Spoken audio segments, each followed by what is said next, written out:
എല്ലാവർക്കും ഈദ് മുബാറക്. ഇന്നത്തെ സുദിനത്തിൽ നിങ്ങൾക്ക് എൻ്റെ വക നല്ലൊരു പെരുന്നാൾ പാട്ട്. ഇവരാതെ ഇടനേ എൻ കൂടെ പിറപ്പുകളെ, ഈ നാടിനോദ വീടിനാത്തെന്ത. ഇവരാതെ ഇടനേ എൻ കൂടെ പിറപ്പുകളെ, ഈ നാടിനോദ വീടിനാത്തെന്ത. വീട്ടുകാർക്കും ഈദ് മുബാറക്, കൂട്ടുകാർക്കും ഈദ് മുബാറക്, സഹോദരങ്ങൾക്കും ഈദ് മുബാറക്. വീട്ടുകാർക്കും ഈദ് മുബാറക്, കൂട്ടുകാർക്കും ഈദ് മുബാറക്, സഹോദരങ്ങൾക്കും ഈദ് മുബാറക്. ഇവരാതെ ഇടനേ എൻ കൂടെ പിറപ്പുകളെ, ഈ നാടിനോദ വീടിനാത്തെന്ത. ഇവരാതെ ഇടനേ എൻ കൂടെ പിറപ്പുകളെ, ഈ നാടിനോദ വീടിനാത്തെന്ത. ഈ സുദിനത്തിൽ നമ്മൾക്കൊരു ഇസ്ലാമിക സന്ദേശം കൂടി കേട്ടാലോ? 1,00,000-ൽ പരം അനുയായികളെ സാക്ഷി നിർത്തി അറഫയിലെ ജബലുർ റഹ്മയിൽ വെച്ച് പ്രവാചകൻ ജനങ്ങളെ അഭിമുഖീകരിച്ചു.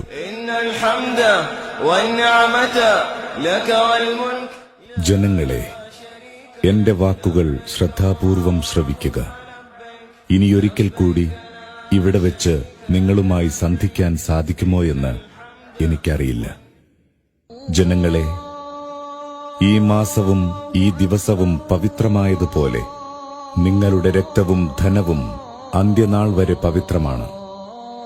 തീർച്ചയായും നിങ്ങൾ നിങ്ങളുടെ നാഥനുമായി കണ്ടുമുട്ടുക തന്നെ ചെയ്യും. അപ്പോൾ അവൻ നിങ്ങളോട് നിങ്ങളുടെ കർമ്മങ്ങളെപ്പറ്റി ചോദിക്കും. വല്ലവരുടെയും വശം വല്ല വിശ്വസിച്ചേൽപ്പിക്കപ്പെട്ട ബാധ്യതകളുണ്ടെങ്കിൽ അത് അതിന്റെ അവകാശികളെ തിരിച്ചേൽപ്പിച്ചുകൊള്ളട്ടെ.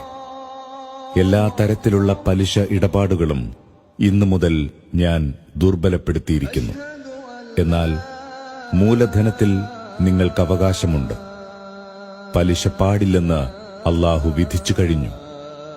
ആദ്യമായി എന്റെ പിതൃവ്യൻ അബ്ബാസിന് കിട്ടാനുള്ള പലിശ ഞാനിതാ റദ്ദു ചെയ്തിരിക്കുന്നു. അനിസ്ലാമിക കാലത്തെ എല്ലാ കുടിപ്പകയും ഇന്നത്തോടുകൂടി ദുർബലപ്പെടുത്തിയിരിക്കുന്നു. അനിസ്ലാമിക കാലത്തെ എല്ലാവിധ കുലമഹിമകളും പദവികളും ഇതാ അസാധുവായിരിക്കുന്നു. നിങ്ങൾ ശപിക്കപ്പെട്ട പിശാചിനെ സൂക്ഷിക്കുക. അവൻ ഇന്ന് നിരാശനായിരിക്കുന്നു. ജനങ്ങളെ, നിങ്ങൾക്ക് സ്ത്രീകളോട് ചില ബാധ്യതകളുണ്ട്. അവർക്ക് നിങ്ങളോടും. വ്യക്തമായ നീചവൃത്തികൾ ചെയ്യുകയുമരുത്.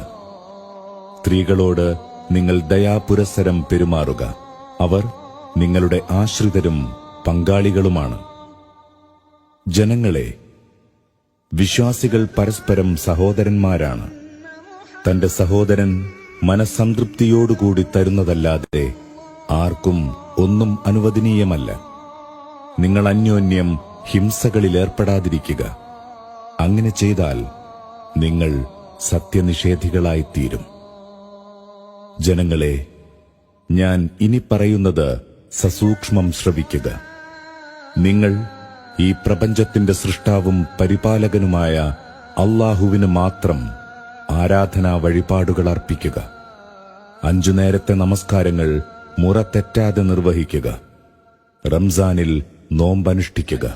സമ്പത്തിന്റെ വിഹിതമായ നിർബന്ധദാനം കൃത്യമായി കൊടുക്കുക. സമ്പത്തും ആരോഗ്യവുമുള്ളവർ ഹജ്ജ് ചെയ്യുക.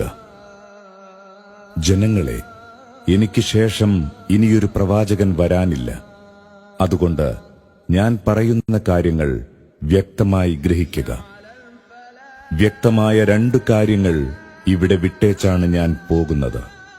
അത് അല്ലാഹുവിന്റെ ഗ്രന്ഥമായ ഖുർആനും അവന്റെ ദൂതന്റെ ചര്യകളുമാണ്. നിങ്ങളത് പൂർണ്ണമായി പിൻപറ്റുന്ന പക്ഷം നിങ്ങൾ ഒരിക്കലും വഴിപിഴയ്ക്കുകയില്ല. ജനങ്ങളെ, നിങ്ങളെല്ലാം ഒരേ പിതാവിന്റെ മക്കളാണ്. നിങ്ങളെല്ലാം ആദമിൽ നിന്നുള്ളവരാണ്. ആദമോ മണ്ണിൽ നിന്നും. അതിനാൽ അറബിക്ക് അനറബിയേക്കാളോ വെളുത്തവന് കറുത്തവനേക്കാളോ ഒട്ടും ശ്രേഷ്ഠതയില്ല, ദൈവഭക്തിയുടെ അടിസ്ഥാനത്തിലല്ലാതെ. ഞാൻ ഈ സന്ദേശം നിങ്ങൾക്ക് എത്തിച്ചു തന്നില്ലയോ? ജനങ്ങൾ ഒന്നടങ്കം പറഞ്ഞു, തീർച്ചയായും. പ്രവാചകൻ ആകാശത്തേക്ക് കൈയുയർത്തി, അല്ലാഹുവേ, നീ ഇതിന് സാക്ഷി. അറിയുക, ഈ സന്ദേശം കിട്ടിയവർ കിട്ടാത്തവർക്ക് ഇത് എത്തിച്ചു കൊടുക്കട്ടെ.